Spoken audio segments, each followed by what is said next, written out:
Assalamualaikum warahmatullahi wabarakatuh. Bismillahirrahmanirrahim. Qala al-muallifu rahimahullahu ta'ala wa nafa'ana bi ulumihi fid dharaini amin ya Allah ya rabbal alamin.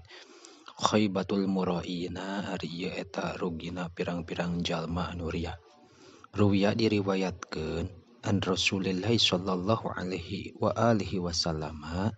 annahu sayaktosna nabi qala eta ngadauh lahu annahu eta sayaktosna kalakuan sareng tingkah qala eta ngadauh lahu ka Kangjeng Nabi saharojulun hiji lalaki sumtu puasa kuring adahro dina sataun ya Rasulullah hai Rasulullah pakola teras ngadauh Kangjeng Nabi lahu ka itu rojul masum tak henteu puasa anjeun wala aftor tak sareng henteu buka anjeun. Qala ngadauh sa'al ulama pirang-pirang ulama innama qala pastina ngadauh Kangjeng Nabi zalika kana itu qaul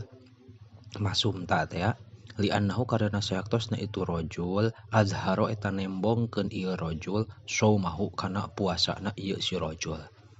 Ruya diriwayatkeun anna sayyidana sayaktosna dunungan orang sadayana Umar bin Al-Khattab tegasna Umar bin Khattab radhiyallahu anhu roa eta ningali ieu Umar rojulan kahiji lalaki yutotiu anu nungkulkeun ieu si rojul rokbatahu kana pundukna ieu rojul faqala teras ngadauh ieu Umar ya sahibar raqabah hei sahibar raqabah irfa kudu nyengkatkeun anjeun raqabataka kana punduk anjeun laisa lain naon al khusyu piriqabi eta dina punduk innamal khusyu pastina ari khusyu pil qulubi eta tetep dina hate. Wa ani Ibnu Mas'udin katampi ti Ibnu Mas'ud radhiyallahu anhu annahu sayaktosna ieu Ibnu Mas'ud sami'a eta nguping ieu Ibnu Mas'ud rajulan kahiji lalaki yaqulu nyarios ieu si rajul qara'tu al-barihata al-baqarata qara'tu maca kuring al-barihata dina peuting teh al-baqarata kana surah al-baqarah.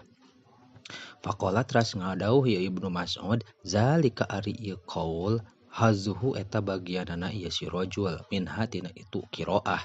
ay laisa tegasna henteu aya lahu eta tetep pikeun ieu si rajul naon sawabun ganjaran li annahu karana sayaktosna ieu si rajul roa eta ria ieu si rajul bi amalihi kalawan amalna ieu si rajul.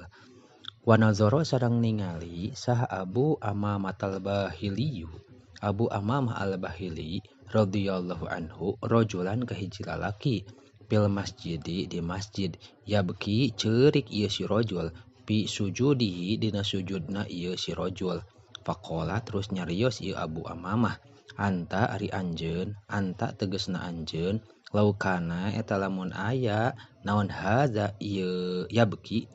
pi baitika eta di imah anjeun wallahu a'lamu bissawab.